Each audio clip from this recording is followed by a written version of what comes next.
has to work, right?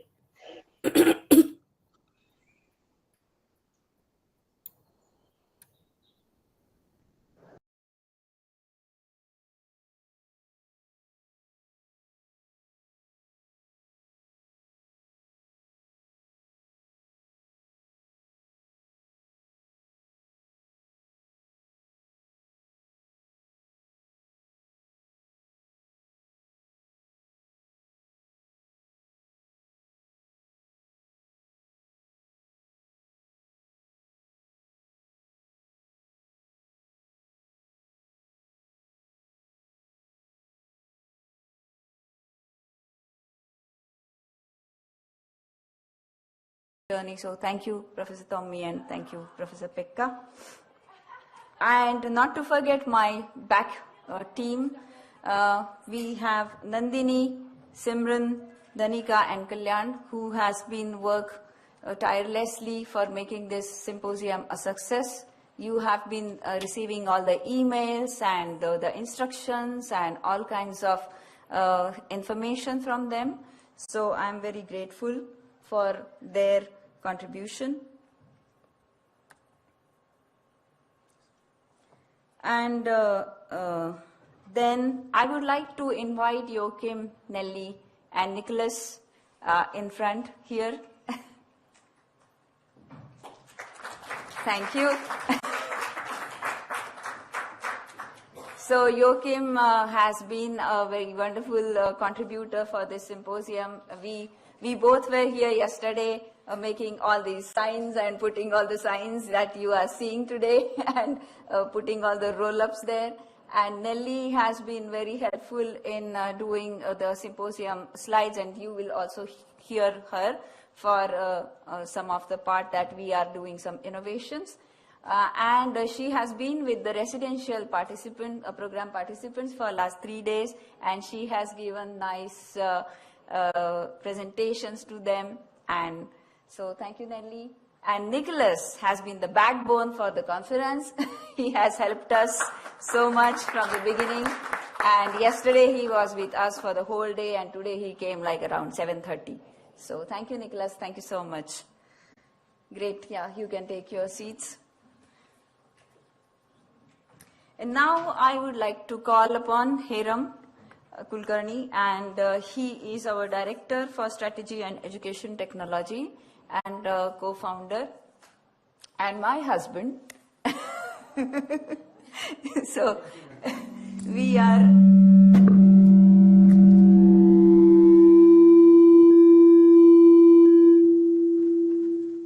Suddenly, I think you started because of that. Yeah, so suddenly it became louder too.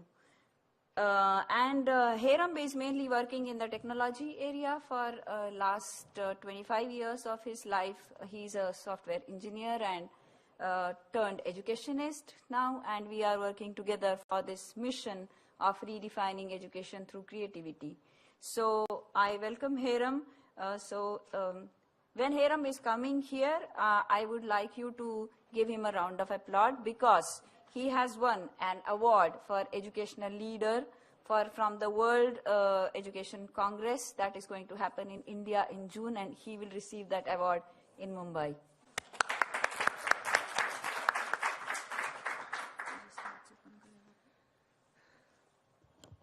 Thank you, Shirin, and it's okay. We need it. Yeah. Okay, so greetings to everyone. In Finland, we say tervetuloa. It's like a welcome, everyone. And this is a great moment for all of us at CC to have this, the 11th year of this conference. To do something for continuous 11 years, you understand the overall efforts, and it's the efforts of the entire team. And this is not only the efforts of the team, but this is the efforts of the entire community around us. We have tried to build the community of more than 12,000 educators across the globe, those who watch us on daily basis on the website or onto the channels, YouTube channel and everything. And We host this conference every year so that we can come together, see each other. And now there is a trend changing from going from the in-person conferences to the hybrid conferences. So as of now, we can see few participants here, and also we have some participants. We can see somewhere camera is here. So I think someone over here. So greetings to all of you, and welcome to everyone who is all.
Few professor,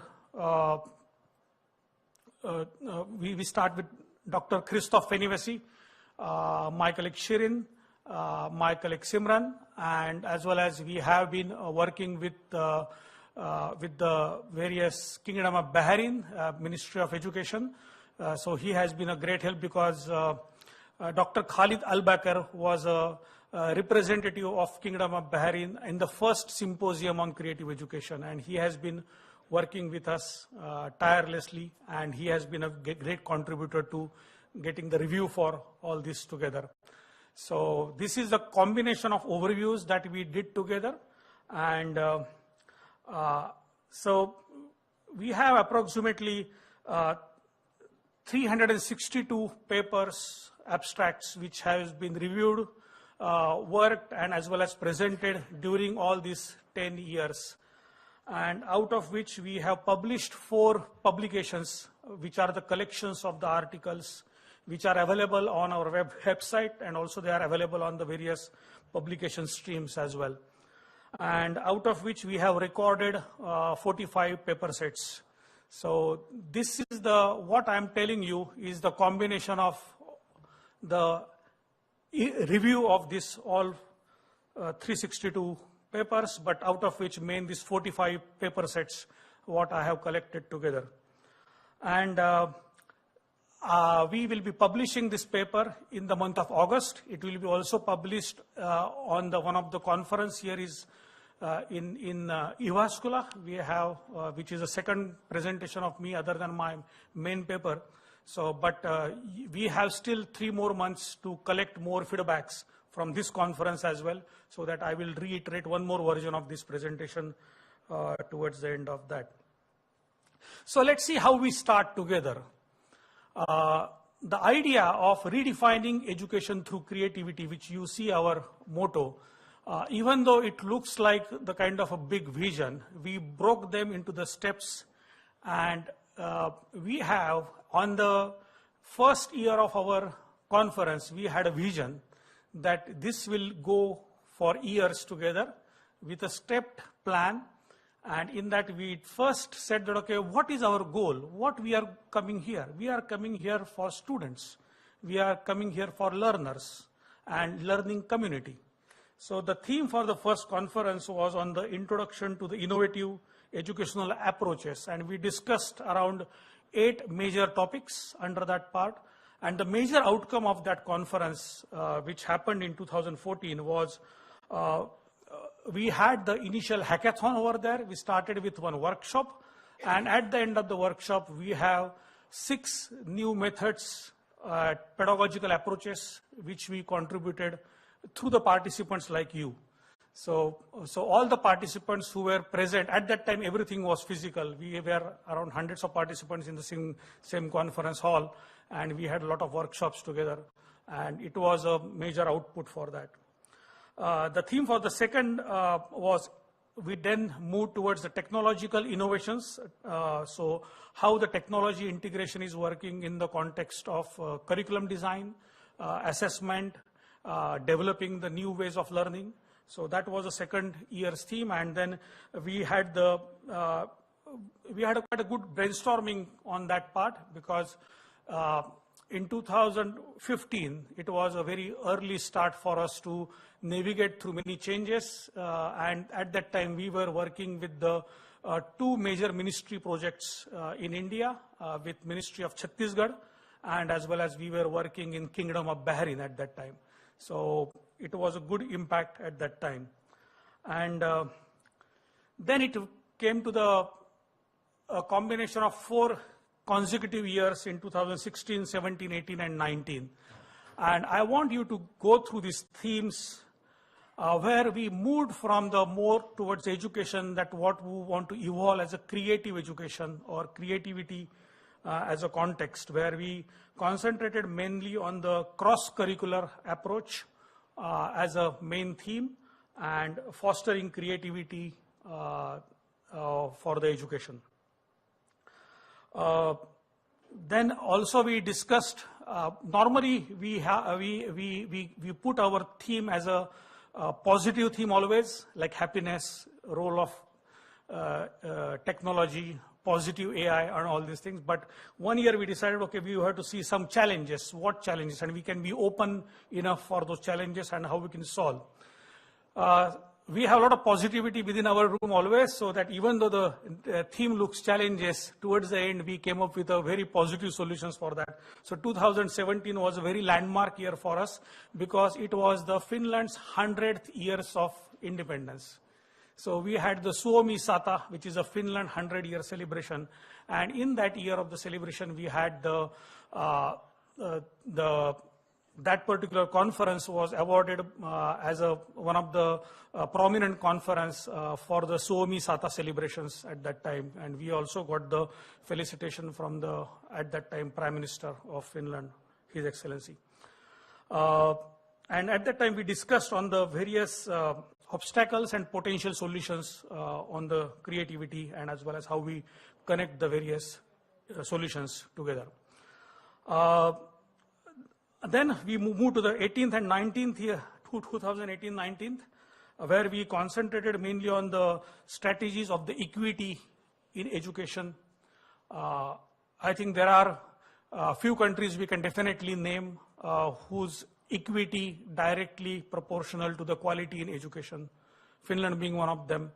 And we can see, as well as we have some researchers here from Canada, so we can see one of the example over there as well. So we discussed in that conference, we had the participants from Canada, Finland, Vietnam, India at that time, and it was a good example to learn from different systems on the equity and education quality together. And then we discussed on the pedagogical innovations and student-centered learning in 2019. This was a time we can just take overview. So we collected first 6 symposiums, and we did the analysis first, because after this something will be changing in this conference. So let's see some of the observations and notes what I collected together through all the abstracts and all the presentations which were done by the speakers at that time, and as well as the papers which were published. This conference is really reflecting the societal change in a process that technology integrations in the classrooms is evident, but that technology integration speed at which it is getting integrated was very minimal or the speed was very slow. In fact, if you see the all other industries versus all other fields, domains versus the education domain was far, far behind in the technology embracement. That was evident during all these papers, and that was a kind of a critical view was been presented on the embracing technology during these 6 years of the presentations actually. But I think we prioritized on the well-being, inclusivity and future readiness. That was a common theme which was seen across the papers, and also we did the literature review on the global perspectives in the education, how it is changing. So those are the areas that we emerged as a part of major shift in the, we could be able to see that trend very critically. In the paper, we have given detailed analysis on the data points as well as what kind of evidences or what kind of observations we have made. We will be sharing that presentation as well as with you. But the critical part, what we saw is that the integration of the well-being and global perspective in the curriculum was a major theme across all 5 years. And that was a kind of broader perspective what we can see in these 5 years. One observation was that almost 25%, like quarter of the presentations and the focused, which came from the, at that time, Global South, were on the academic performances. They were totally targeted towards the performance, the keywords within that part, the student ability to perform or the learning outcomes, grades, and correspondingly areas. But then something happened in 2020, and I hope everybody know about that actually, so I don't need to repeat, but that's a major change. But in the context of CCE, we had a positive change. The world was embracing the COVID, and we were embracing the creativity within chaos of COVID. And at that time, we were super happy, and we were really excited that the United Nations were celebrating the Creativity and Innovation Week. And this is the week that we are celebrating now. This is the week of creativity and innovation. And at that time, we proposed an idea to Professor Pekka Nettenmäki that we would like to celebrate this week. And then he said that, okay, you have already a conference going on. Why not we combine these 2 days together and start a new version of this conference? So the 21st April is being celebrated as WCID, World Creativity and Innovation Day. This is exactly 6 days after the Leonardo da Vinci's birthday. And this is to encourage the creative thinking and as well as celebrating all forms of creativity. So this was a start, and then Professor Pekka gave us a vision. So he said on the day one that we have a vision to develop future-ready creative education. That was a single line, and he said that, okay, let's start working together on this line. My colleague, Dr. Christoph Enevasi, Shirin, me and Pekka were together for 2 complete days for brainstorming to understand what is his vision, and then we drived on the plan. And this was exactly in December 2019, just after our 6th symposium. And we planned that we will have a conference in April 2020, and on March 2020, the lockdown started. Just 1 month before the conference, we had almost more than 80 registrations confirmed. Everything was planned, and on the last day, on 25th of March, we have to send email that this is going to extend further. Sorry, and we have to do something else. And for that matter, why I'm called this as my family of community of educators, because at that time, it was not everyone within the world was in the chaotic part, but we found the positivity within educators. all the participants of the conference, they said, we are perfectly fine to have this conference online in virtual mode. And then we took the permission from Professor Pekka, and we converted that conference from physical conference to online conference in a matter of only 10 days. And we had more than 75 confirmed participants at that time. 80 was the whole guest, everything. And everybody was present online on that day, on 21st April together. And it was a kind of a theme was that responses to COVID-19. So it was a response to COVID pandemic. So it was a chaotic creativity. That was the theme of the conference, and it was amazing response for us. And we delved into the remote and hybrid learning experiences during that conference. Also, 2021 was a follow-up of the COVID itself. We could not have the physical conference, and then we could be able to have it online. And at that time, we had more than 12,000 active visitors visiting our live conference for 3 consecutive days. It was quite a long conference. It's an online conference. And at that time, we concentrate on the effective teaching methods for remote learning. That was a theme. So this was the kind of initial feedback for the physical conference, which moved to the online, and this was been very well celebrated.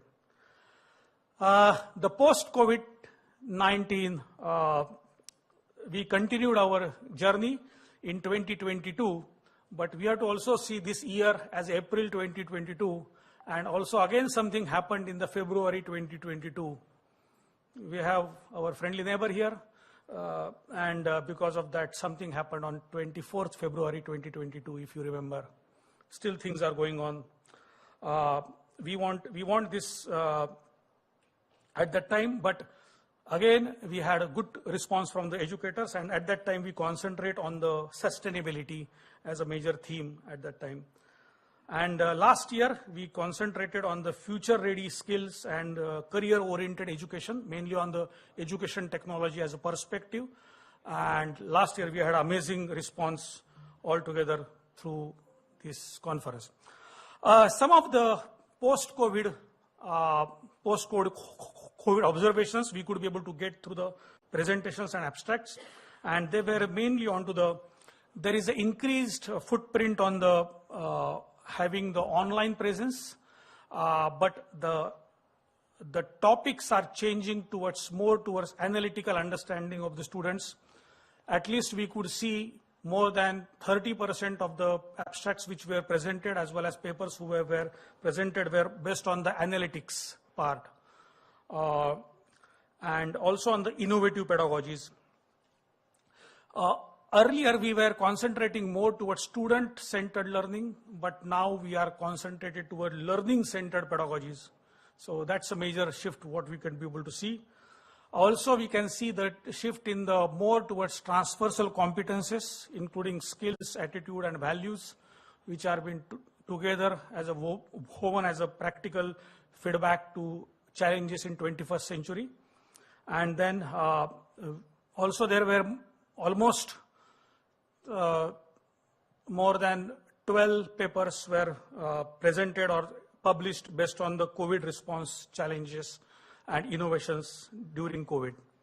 So this is the overall challenge that what we have been seeing. That was the history, and this is why I presented you as a kind of context, is that you should know that this comes from the history of various deliberations, what is happening in the past. But now we are here, and we have the happiest country in the world for 7th year. But we tried to delve into that happiness in last 3 days, where we have participants from USA, from some other countries as well. We came together and we went through Finnish schools, we went through forest, we went through sauna, and we tried to see whether Finns are really happy, or is it true claim that Finland is the happiest country. And maybe they can tell you more about that, whether it's true or not. It's not me who should claim on that, but they will tell during their presentations. But this conference, we are here to really think that, okay, what is the role of happiness in nurturing creativity? Yesterday we were talking with Professor Pathak whether the creative people are happy or does the happiness leads to creativity. So both the questions are important. Maybe first question we have very critical views, but maybe second question is a very positive views, and that can see from the literature review across different domains. So with this part, the major theme and scope for this conference, we are having major these topics that we will be discussing in next 2 days: nurturing creativity with happiness, socio-emotional learning, students' happiness and its impact, online engagement challenges. We are having amazing presenters from different countries here, and we are really happy to know that there are some topics on artistic intelligence and as well as multilingual learners. So these are the various topics. I hope that you can refer your respective topics, and we are really looking forward to have this as a kind of a backdrop for all the presentations together. So with this context in place, I would like to again say that this is our motto of redefining education through creativity, but now we have to just come a bit more towards focus towards the overall well-being, and that's our objective at CC Finland, to come together for that. And we are super happy and excited to have Lapinranta Lahti Technological University and Jyväskylä is collaborating with us for that. Thank you very much. Namaste.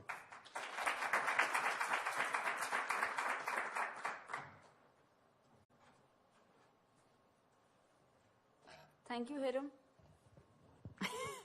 for setting the stage. And now we are going forward. I need to change the slides.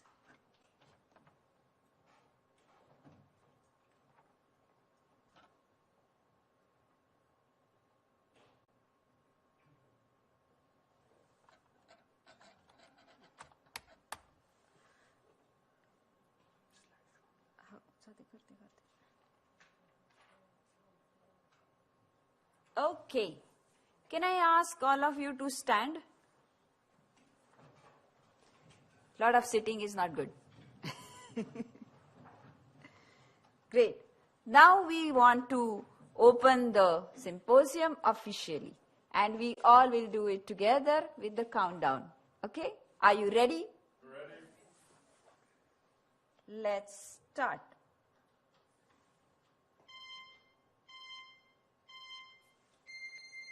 9, 8, 7, 6, 5, 4, 3, 2, 1, and it's done.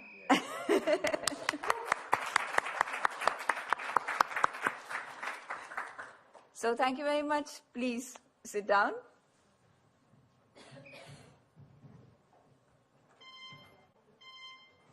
No. So we officially opened the symposium now, and now I would like to call upon Professor Tuomo Sainio to, on behalf of LUT, to welcome you all. And here is his introduction. He is a very well-known scientist. So, Tuomo, Professor Tuomo, the stage is yours. Thank you.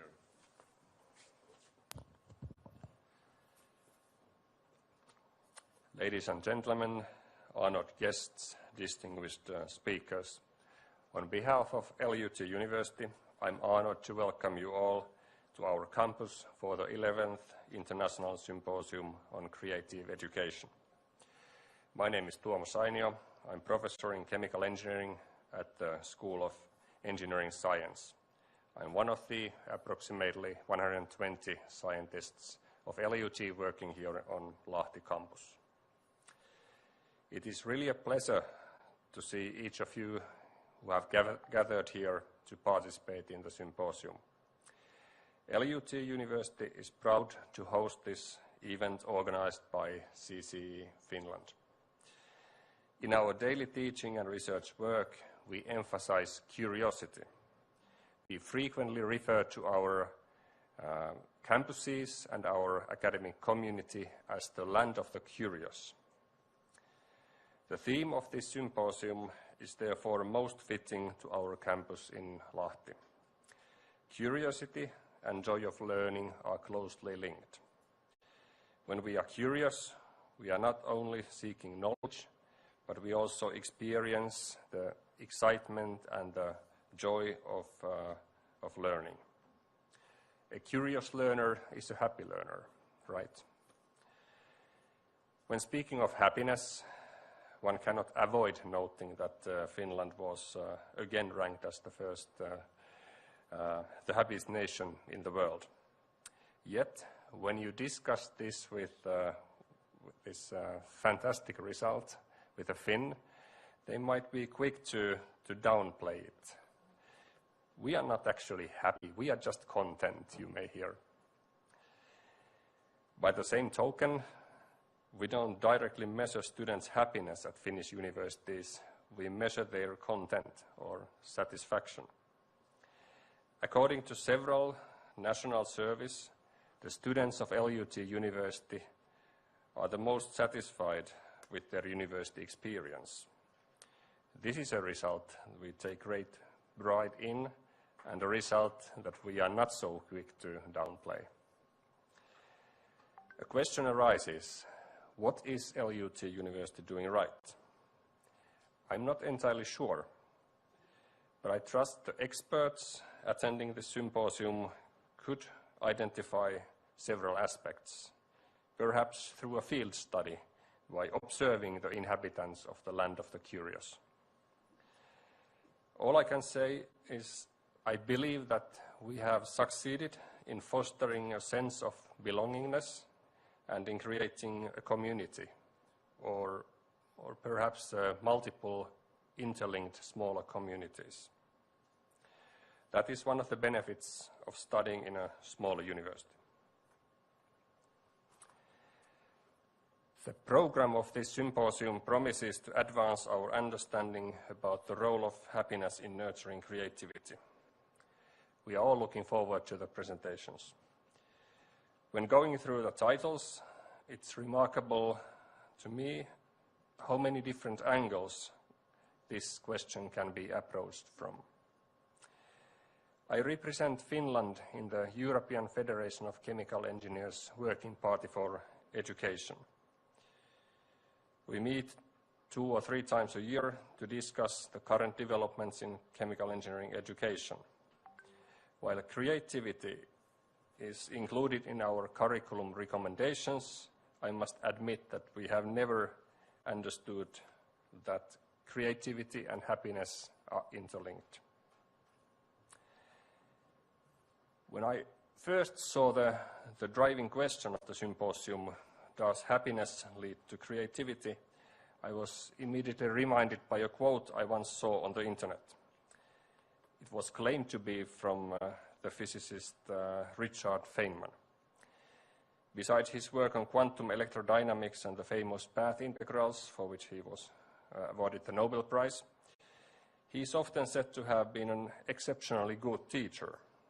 He's 60 years old, lectures are still available as books and videos. Bill Gates took time to write an article about Feynman with the title, "The Best Teacher I Never Had." The Feynman quote goes something like this: "Students don't need a great teacher. Students need a happy teacher who is going to make them excited to come to school and grow a love for learning. I trust you will not forget about the happiness of the teacher as a source of creativity as well." Thank you for bringing your ideas and your energy to our campus. I wish you all an inspiring and a happy symposium.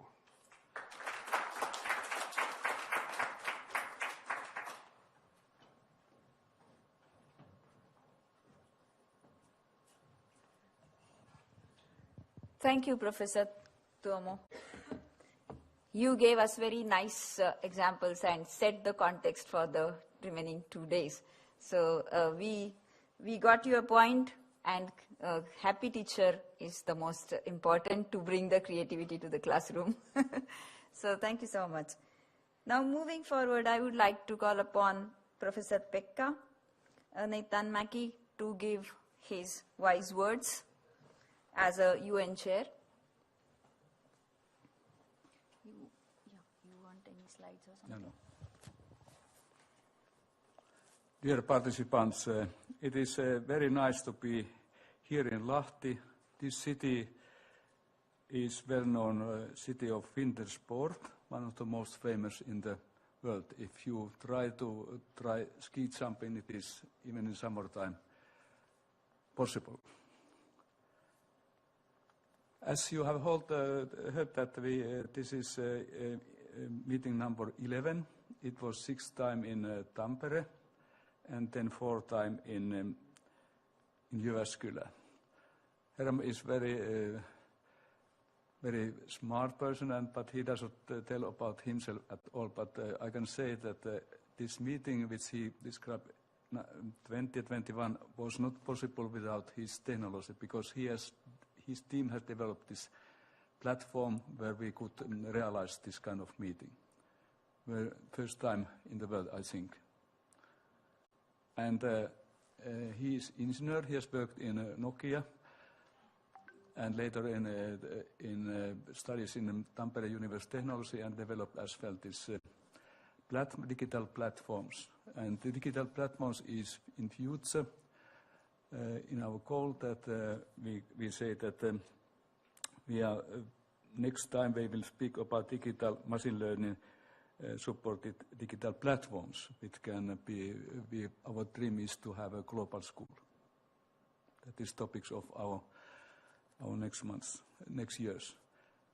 Jyväskylä is well known in education. We are in ranking list in some in top 50 or top 100, and we have a education research center and STEAM global network in Jyväskylä. And this is Lappeenranta is at the moment most innovative university in Finland. A campus in Lappeenranta and here, and it is growing very, very fast. Vice rector of the university is he studied in Jyväskylä, and we are happy to follow his successful career as a vice rector in education. And I can tell two stories. You said that we were problem in 2020, but I can tell two other things. Many years ago, there was in Chernobyl this nuclear reaction was broken, and smoke came to Finland. What to do? What to do? And we have organized in Jyväskylä already 30 times international summer semester. And 1 year we had more than 500 students in Jyväskylä. More than 10% of them were Russian, and revolution in Russia started some 100 kilometers from here. What to do? So we have experience of special situation in Finland. So, Herm, your team has been done extremely nice work in technology and new innovation, as you have heard, and we are very welcome to be here. Thank you very much.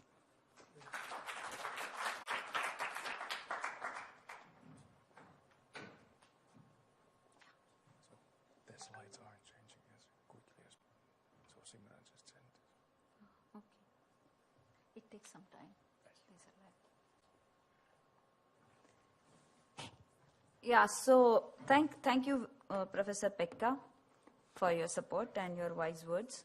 So we are at the next level, and at CCE we believe that we believe in innovation, as we call ourselves like Council for Creative Education.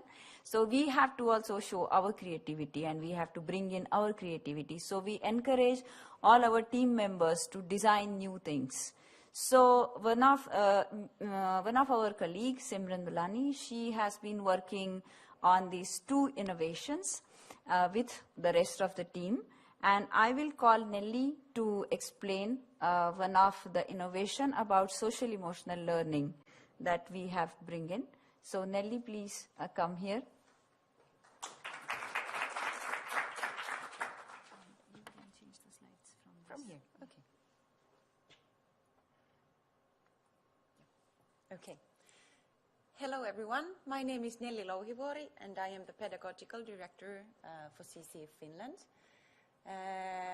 My role as a Pedagogical Director is to develop new programs for CCE, to work with my colleagues, gather new ideas and help my teammates to design these new programs. And as Shirin just said, I will today tell you more about our new programs that we are announcing, and the heart of this new program is my colleague Simran, who is today following us online, and I am happy to tell you more about these SEL programs that we have designed, but especially she, as I said, is the heart of these programs.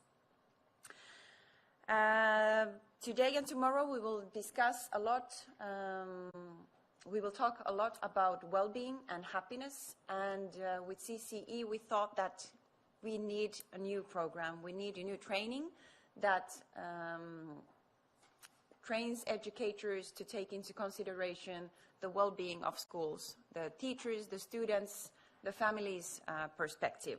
And this social emotional learning is such an important topic that we need to design something around that. And we have two different programs. We have shorter 6 weeks program, SEL 101, which is introduction course, Introduction to SEL, and how to build the foundation to understand the social emotional learning from the teacher's perspective, but also from the student's perspective. So to teach the students how they can recognize their own emotions, how they can manage their emotions. Also, the teacher needs to understand the same things and discover maybe own emotions first. Then when the school and the teachers and the students are understanding these concepts, then we can also share this information and knowledge with the families. So we take into consideration all these three different aspects: families, teachers, and the students.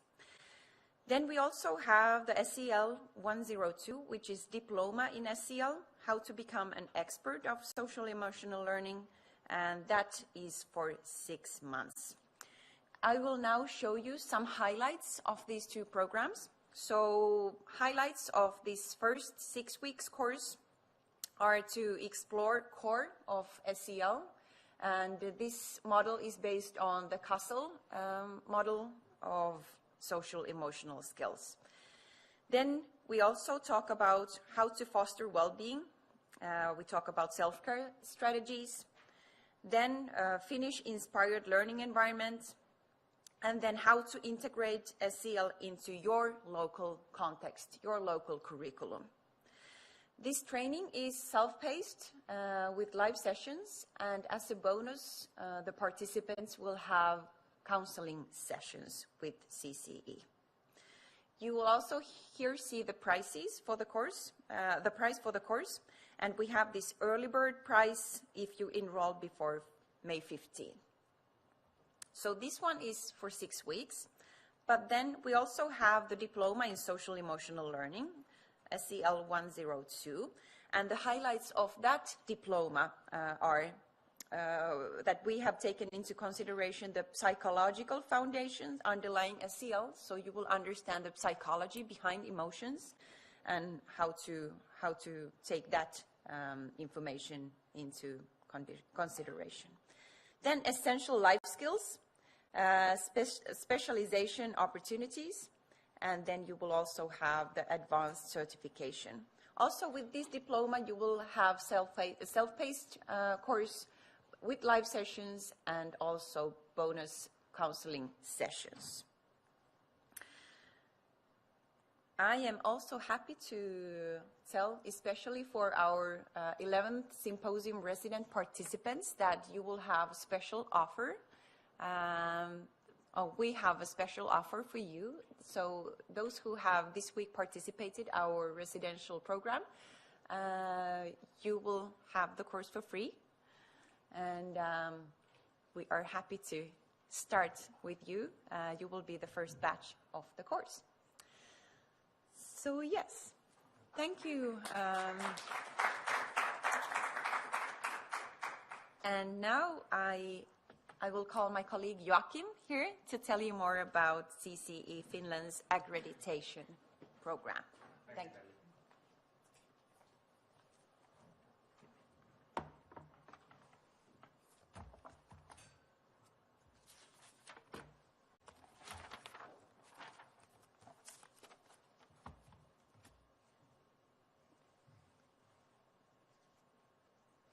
Good morning, good afternoon, everyone, and especially people also following us online today. It is just wonderful to have you here, see some new and existing faces from all around the world. And especially to come here together to celebrate education and educators all around the world who are working tirelessly for their learners and for their communities to develop these services and seeing the future generations as well. So my name is Joachim Rowley, and I work here at CCE as an education growth manager. And that can mean a lot of different things, but for me the most important thing is to really support our existing community of educators and connections, that we can keep working and supporting them as well for the future. But of course, when it comes to creativity, education and innovation, we cannot stay still. And what I really have to do and what I'm passionate about is to look forward and look further about different opportunities. And in order to do that, I cannot work alone. We cannot work alone as CCE from here in Finland. We need our community, we need our network, we need you, both here in Finland and abroad, to help us do that, in order to provide these services and innovate them to serve the rest. When we talk about these new services, there's something I'd really like to introduce you to, which is CCE Finland's accreditation. We all are connected here by somehow Finnish education. We are connected by education and the passion for innovative and serving our learners and communities as well. But it's something that we want to guide and aid our network in order to reach some of the best parts of the Finnish education policies, while respecting the national education policies as well. Because we also understand that whatever works in Finland, we cannot copy and paste to the rest of the country. For example, we want to take some innovation and get to Thailand or the US. We also have to respect the national education policies there. So we cannot simply copy and paste it. We have to look into what are the best parts of the Finnish education policies and localize them together with our connections there, because you are the best specialist who can help us do that. But this is a way to showcase and highlight something that the countries and these educators are already doing, and not to stay in silos. Just to show a little bit further about that. Discover the thrill of educational innovation as you set out on a transformative adventure with the Council for Creative Education Finland, CCE Finland accreditation. Unveil Finnish recognition for your institution through 3 simple steps, showcasing a steadfast commitment to elevating educational standards.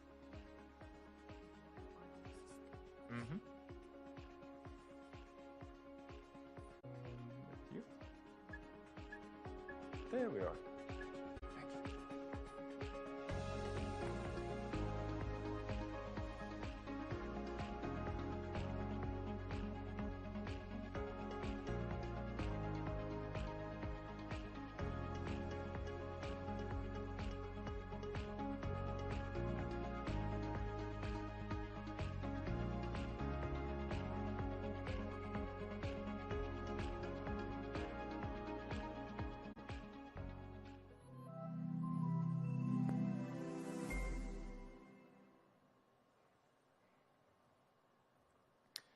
When it comes to accreditation, what I can best describe it is combining the best parts of both Finnish education policies, but also the local context.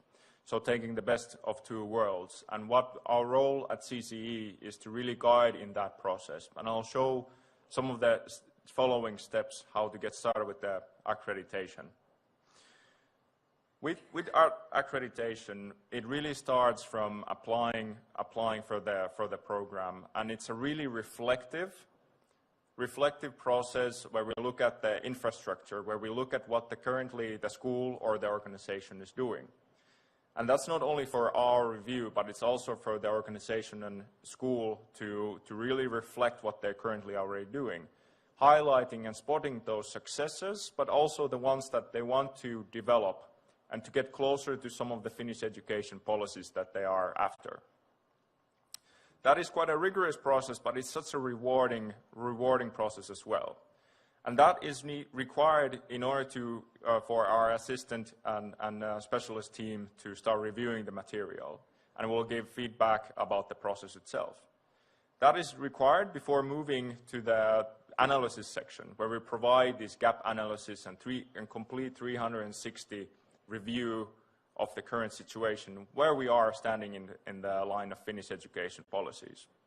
And the highlight is our on-site visit, where we come and visit the school organization, interview the school, the staff members, the learners, the parents. We meet the entire school to be able to really get a proper understanding of where the school is and what can we do in order to support them. And with this process going on, we will be having the acknowledgement part, where we'll be also highlighting and showcasing the successes and hard work of that school. We will be sharing this in our network and in our services as well.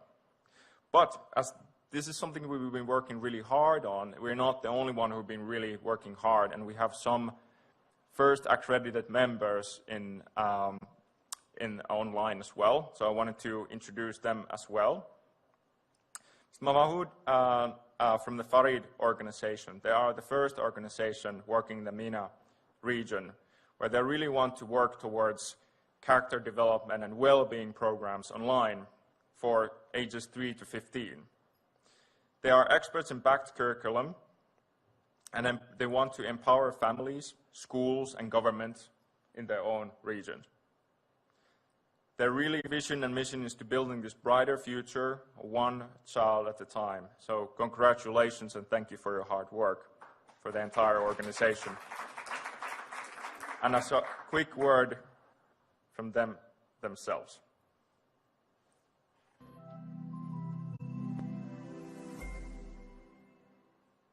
I am Mr. Mahmoud, representing Farid from the MENA region. Today, I'm honored to announce a significant step forward for our educational institution. We're thrilled to be the first organization in the MENA region to embark on the accreditation journey with the Council for Creative Education Finland. This decision reflects our unwavering commitment to educational excellence. CCE Finland accreditation process will provide invaluable guidance in implementing Finnish educational practices, ensuring we meet the highest international standards while fostering a culture of innovation within our institution. So congratulations to CCE Finland on your 11th Symposium.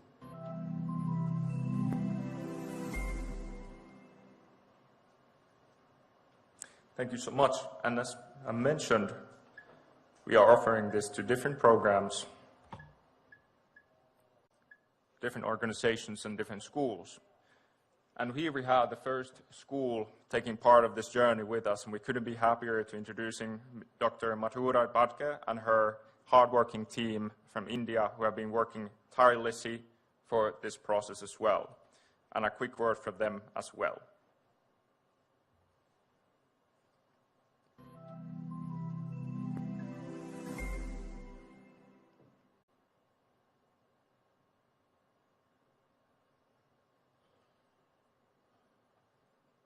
A very warm good morning.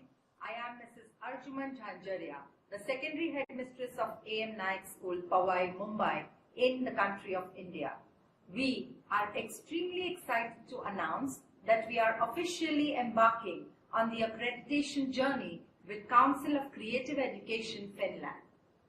CCE Finland's unique accreditation process, combined with the essence of Finnish education system with the principles of India's national education policy, is a perfect combination for us. We are confident that this partnership will elevate our institution to new heights, both nationally and internationally. It will foster a culture of innovation in our school. Heartfelt congratulations to CCE Finland for hosting your 11th Symposium on Creative Education Finland. We congratulate you and wish you all the very best for fostering innovative education. We look forward to this tie-up with you, and once again, we are extremely excited and thrilled to have you join us. Thank you very much. Wishing us all a wonderful journey. Thank you so much. It is really inspiring to see all these faces from around the world and all the hard work. The next, we've talked a little bit about the accreditation progress itself, but if you want to get more involved, you can find this QR link here and further information from our website. We'll be happy to discuss and collaborate together with this. Now, Simran, Shirin, I will ask you further. We need to close the background. It's your WhatsApp connecting the background. We need to close it.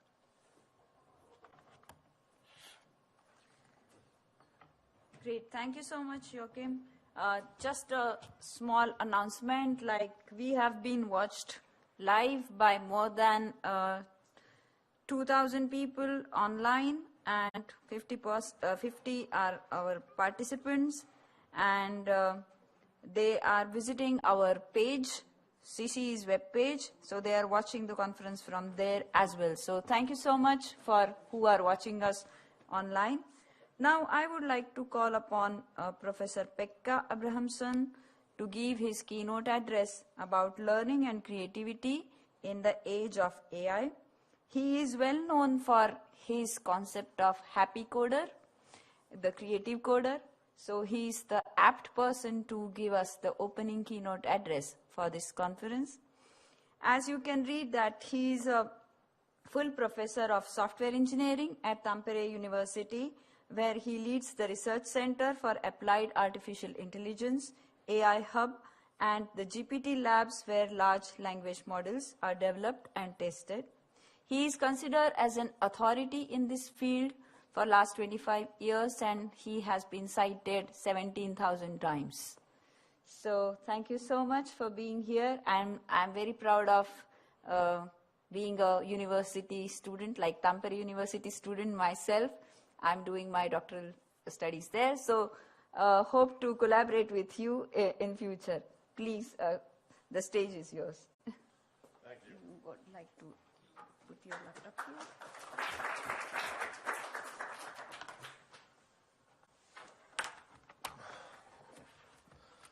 So let's take a 1-minute technical break. We're changing the computer, so.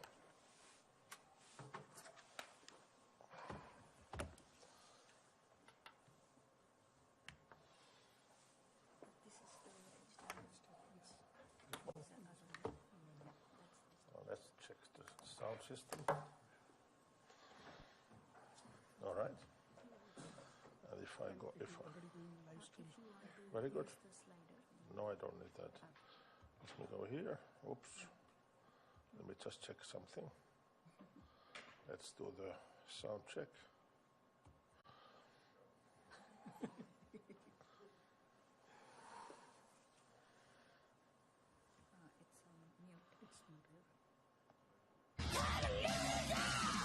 Sound up a bit.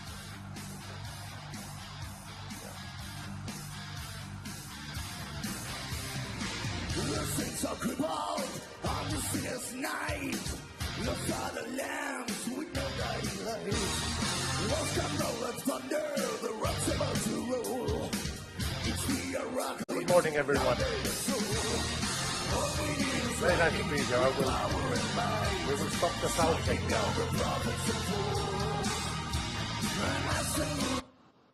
Let's go to my presentation. Well, What you just saw and witnessed is very special to me as well, because you saw Lordi that presented in Eurovision Song Contest 2006. And they won in the first time of the history of Finland, the history of Eurovision Song Contest. They won the competition. And of course all the Finns were terrified when we sent those monsters, because we will be so ashamed that they will be the last. But frankly, we had been the last for a number of times before they went and won the game. And this gentleman, the lead of the band, Lordi, is actually my neighbor from Rovaniemi, Finland, where I come from. So the world is very small these days, and I'm very happy and honored to be here. And let's do something brave together. So my name is Pekka Abrahamsson, Professor of Software Engineering at Tampere University. And what I want to talk about, of course, is something that is very, very close to our hearts and minds. So creativity and learning in the age of finally that we have the AI. We have talked about the AI for the past 50 years with more excitement or less excitement. There has been these things called AI winter, always coming after the expectations. If I remember correctly, in 1980s, everything's going to be automated. And what we got out of the 1980s was Lotus Notes, and nobody even remembers that time. Then came Excel, and since then we have been in Excel world.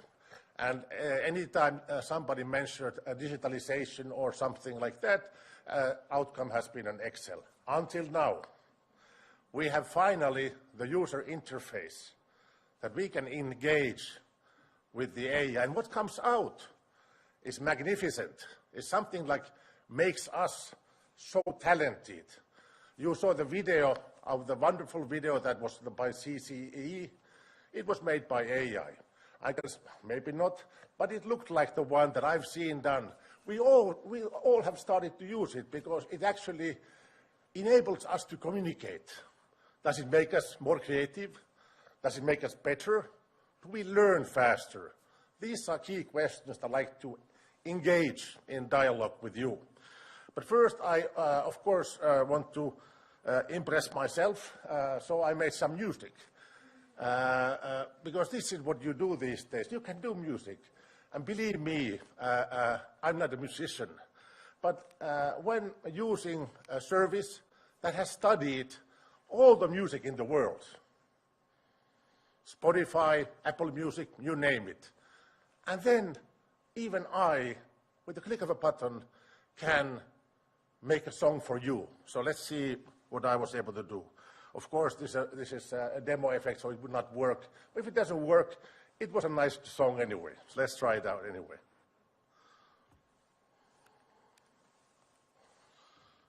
Here we go. And the demo effect is here.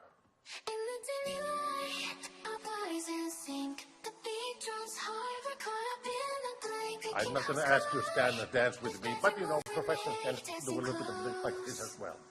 But it's for the last time's sake. Electricity in the air. Oops. Let me go further. And then, of course, music is one thing. So now suddenly we all are musicians. But that's not all. Many of us have seen Sora, the product of a company called OpenAI. And they are now in the business of also making videos out of text prompts. So now I will show you something that actually has shaken up the movie industry completely already.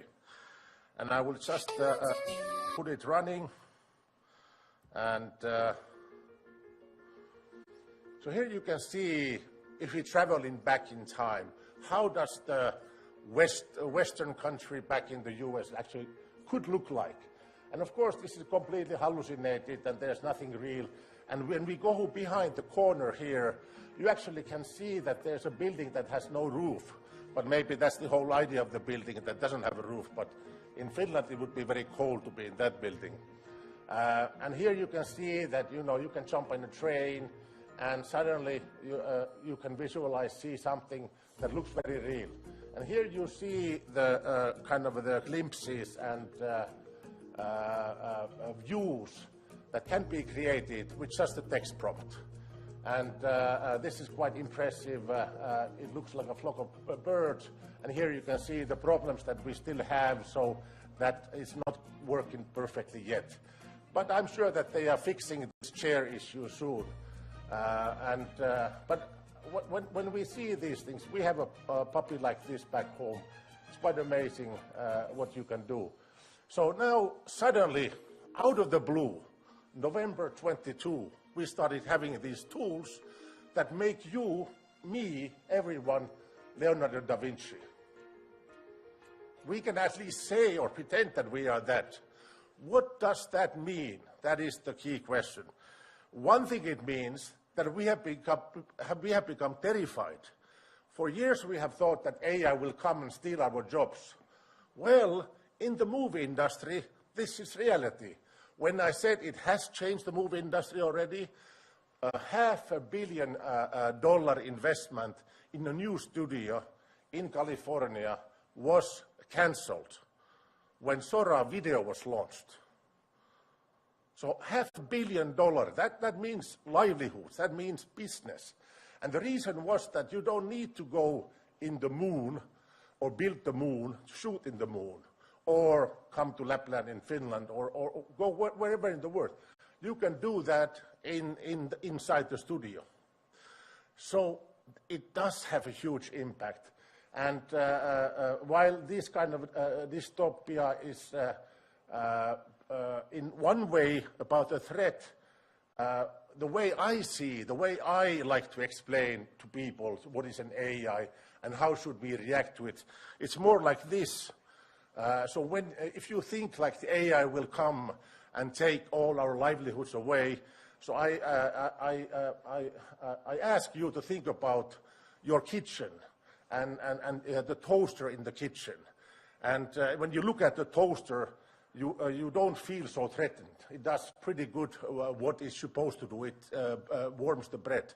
So does the AI. It does very well what it's supposed to do. It's supposed to create text. It is supposed to create image. It's supposed to create that video or music. That is the idea, and it works. But it has as much emotional intelligence, awareness of the location as a toaster. And that's where it stays. It's going to be a toaster until there will be the next leap. The transformer architecture, the things that everybody is doing right now, is actually not allowing us to even see the time when such an awareness could be developed. So for time being, we just enjoy the fact that the toaster is there. But one word about my background. So I have been so lucky that I have had a chance to serve in a number of universities, most recently a colleague with Pekka and Tommi, and University of Jyväskylä. And before that, I was working in Norway, Norwegian University of Science and Technology. And then I had a chance also to work in Italy, Free University of Bolzano and University of Helsinki. And I started my career as a software developer. And like the whole of Finland was employed by Nokia, so was I. So I was developing software for Nokia to predict some systems and sales and stuff. And on the right hand, you see also that I've been very active in. I didn't start my career wanting to be somehow always the first or doing something. But I've realized that I am always getting very excited to hear that these are the new developments. If you look at the Gartner hype cycle, so when things are becoming very interesting, that is the time I jump in. And we have now made very nice strides in this AI area, and I'm happy to share some of the results. We did author a paper now that comes in IEEE Access about, in my field, so field of software engineering, how the generative AI shapes that field. which is very interesting because it's a field dominated by humans. Imagine 80% of the software code in the beginning of 23 was still inserted by human hands. And that's just completely crazy, because humans and their 10 fingers, or how many fingers you want to have or have, is not the optimum instrument to create these systems. But it has been a manual labor, it has been like artisan work, and even software engineers, they have called themselves as artists. And so I'd like to challenge that thinking, and I will show you something that will blow your minds away, and hopefully it is shaping the tomorrow as well. And at the same time, we are trying to explore limits. This is a presidential debate that we did early this year, when the actual presidential elections were ongoing in Finland. So we harvested and trained AI with all the candidate data, and we had an AI agent to interview these AI agent candidates who were trained with the data from real candidates. And it became a very interesting dialogue, and unfortunately it's in Finnish, but still it was something that was well perceived, and then the Finnish people were able to engage in a dialogue with these candidates of their choosing. So that was kind of a way we work. So running these experiments, trying to see, and then also coming out in public to show that what is possible. So let's show what is possible. As a scientist, of course, one key element, and the only key element on how we verify that science is progressing, is peer review. That's the only way scientific outcomes are actually validated. So I will present you Jaska, very Finnish name, my good friend who I have made to be my scientific paper reviewer. And I will give you her link. You see at the bottom of the screen, Jaska, paper reviewer. If you follow that link, you can also use Jaska. And to make things easier, I made Jaska to be a seasoned researcher in all areas of science. I mean, it's much better than just one particular area like creativity, but you know, just to make sure that chemistry is as easy as. And let's try Jaska out, so let's see how Jaska works.